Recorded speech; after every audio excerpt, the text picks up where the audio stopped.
घर की सिर्फ एक चीज का यूज करके आप भी अपने घर से मच्छरों को हमेशा के लिए भगा सकते हैं। और वो एक चीज ऐसी है दोस्तों जो हम सभी के घर में होती है और बहुत ही आसानी से आपको मिल जाती है। अगर आप भी मच्छरों से बहुत ही ज्यादा परेशान हैं और इन्हें परमानेंट तौर पे भगाना चाहते हैं, आपको लगता है कि ये आपके घर में कभी भी ना आए, आपको कोई भी कीटनाशक यूज करने की जरूरत ना पड़े, तो आज की वीडियो को आप पूरा देखिएगा, जहां आपको कोई भी केमिकल यूज करना नहीं पड़ेगा। बस इस एक रेमेडी से आप देखेंगे आपके घर के जितने भी मच्छर मक्खियां हैं ना, वो रफू चक्कर हो जाएंगे। तो चलिए आज का ये यूजफुल वीडियो शुरू कर लेते हैं। तो चलिए मैं बताती हूँ इसे कैसे बनाना है। तो सबसे पहले इसे बनाने के लिए आपको लेना है यहाँ करेला। ये अभी मार्केट में आपको बहुत ही आसानी से मिल जाएगा। तो यहाँ एक करेले का मैं यूज करूंगी, ठीक है। बहुत ज्यादा आपको करेला भी लेने की जरूरत नहीं है। और ये जो करेला होता है, इससे आपके घर के जो मच्छर होते हैं बहुत ही तेजी से भागते हैं। तो यहाँ पर इस करेले को लेने के बाद आपको क्या करना है, इसको छोटे छोटे पीस में कट कर लेना है।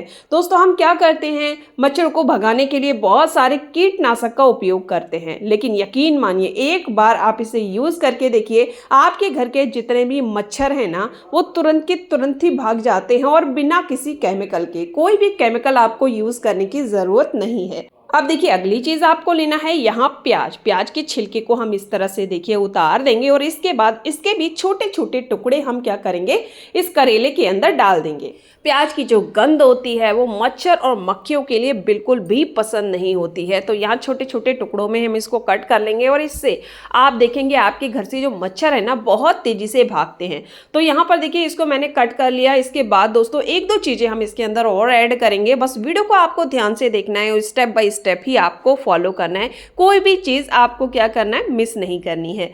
अब आपको यहाँ पर लेना है तेजपात के पत्ते। इनकी गंध बहुत ही ज़्यादा तेज होती है और इनसे मक्खियाँ बहुत ही तेजी से आपके घर से भागती हैं, ठीक है। तो ये रेमेडी आपको एक नहीं बल्कि 2-3 फायदे करने वाली है। मच्छर तो देखिए भागेंगे ही भागेंगे। अगर आपके घर में आप देखते हैं मक्खियाँ वगैरह उड़ रही हैं ना, तो वो भी इससे भाग जाती हैं। तेजपात के पत्तों का उपयोग हमारे घर के बड़े बुजुर्ग बहुत टाइम पहले से ही करते आ रहे हैं, इससे कि बहुत ही आसानी से वो अपने घर से मच्छर और मक्खियों को भगा देते थे।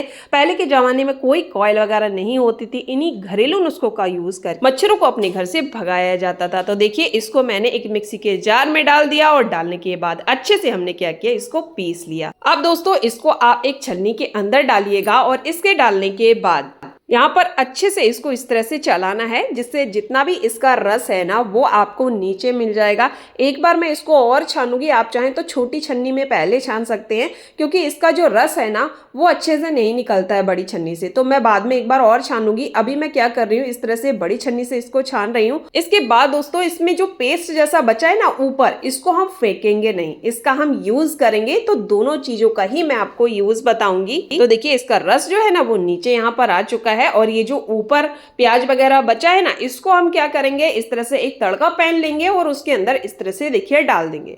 डालने के बाद आपको इसके अंदर ऐड करना है यहाँ सरसों का तेल। अब तेल को ऐड करने के बाद हमें क्या करना है, अच्छे से इसको मिक्स कर लेना है और इसके बाद हम इसको गैस पे ले जाकर इसको पकाएंगे। तो बस इस तरह से आपको गैस पे इसको रखना है और हल्के से इसको ना पकाना है, मतलब धीमी आंच पे पकाना है, जिससे जो भी इसके गुण हैं वो इस तेल के अंदर आ जाएं। धीमे धीमे जब ये पकेगा तो बहुत ही बढ़िया सी खुशबू आपके घर में फैलेगी और थोड़ी देर में आप देखेंगे ये एकदम इस तरह से सुनहरा हो जाता है। इसको आपको एकदम जला के खाक नहीं करना है। इस तरह से जब सुनहरा हो जाए ना, आपको इसको क्या करना है, बंद कर देना, गैस को बंद कर देना और इस तेल को अच्छे से आपको ठंडा कर लेना है। जब तेल अच्छे से ठंडा हो जाए, आपको इसको इस तरह से देखिए छान लेना है। ये देखिए जैसे मैंने छाना। इसके बाद दोस्तों ये जो ऊपर बचा ना, इसका हमें कुछ नहीं करना, तेल हमें यहाँ पर मिल चुका है। अब इस तेल को हम क्या करेंगे, देखिए दोस्तों एक दो चीजें और ऐड करेंगे और ये जो तेल है हमारा बनके तैयार हो जाता है। और साथ ही दोस्तों जो हमने पहले तैयार करके रखा था ना रस, उसको भी हम छानेंगे। तो अब आप ना इसके अंदर ऐड करिएगा यहाँ पर नीम का तेल। तो दोनों ही मिश्रण में हम क्या करेंगे, यहाँ नीम के तेल को ऐड कर देंगे। अगर आपके पास नीम का तेल नहीं है ना, तो आप पता क्या कीजिएगा, आप ना जब इसे पीस रहे हो ना, तभी थोड़ी सी नीम की पत्तियों को ऐड कर दीजिएगा। और नहीं है आपके पास तो आप इस तरह से देखिए, नीम की पत्तियां नहीं तो मार्केट से जो नीम का तेल होता है उसे ले आइए और दोनों में ही आपको देखिए ऐड कर देना है। अब सबसे पहले हम क्या करेंगे ना, इसको इस तरह से देखिए छान लेंगे, एक बार और छानेंगे देखिए, जिससे कि बिल्कुल पतला पतला पानी जैसा है ये हमें यहाँ पर मिल जाएगा। और पहले अगर हम छोटी छन्नी में छानते तो पता क्या होता, तो बहुत सारी हमें मेहनत करनी पड़ती। तो इस तरह से आप छानोगे ना तो बहुत ही आसानी से आप इसको छान पाओगे। ये देखिए, ठीक है। अब हमने इसके अंदर नीम का तेल तो पहले ही यूज कर लिया है। अब हम यहाँ पर एक चीज और इसके अंदर ऐड करेंगे, कपूर की टिकिया। ये देखिए, इसको कूट लीजिएगा और कूटने के बाद बारीक पाउडर जब इसका बन जाए, आपको क्या करना है, इसको इन दोनों के अंदर इस तरह से देखिए ऐड कर देना है। इससे बहुत ही प्यारी सी फ्रेगनेंस आपके घर में आएगी। आपको लग रहा होगा कि प्याज की गंध आएगी ना, तो बिल्कुल नहीं आती है।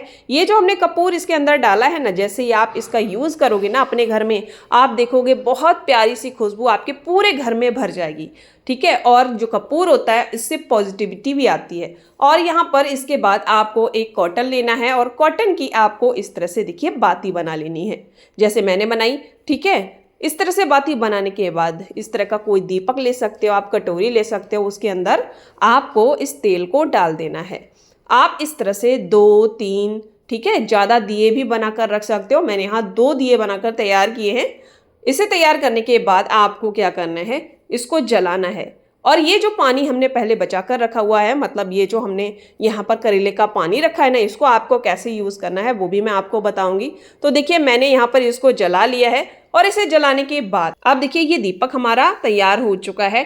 अब आप जहाँ भी बैठे हों, जहाँ पे आपको लगता है कि हमें कॉइल जलानी है, ऐसा होता है ना, हम पढ़ाई कर रहे होते हैं या फिर बैठे होते हैं टीवी देख रहे हैं तो हम कॉइल जला के रख लेते हैं, तो वो कॉइल का काम ये दीपक करने वाला है। इस तरह से आपको जलाकर इसको रख देना है। ये देखिए, इसका जो धुआं होता है बहुत ही तेजी से निकलता है। मतलब नॉर्मल जो दीपक हम जलाते हैं उसमें आपने देखा होगा कि धुआं नहीं निकलता है, लेकिन आप जब इस दीपक को जलाओगे इससे बहुत ही ज़्यादा काला काला धुआं इस तरह से निकलता है, जिससे कि आप देखोगे आपके घर के जो मच्छर हैं सिर्फ 5 मिनट में ही रफू चक्कर हो जाते हैं।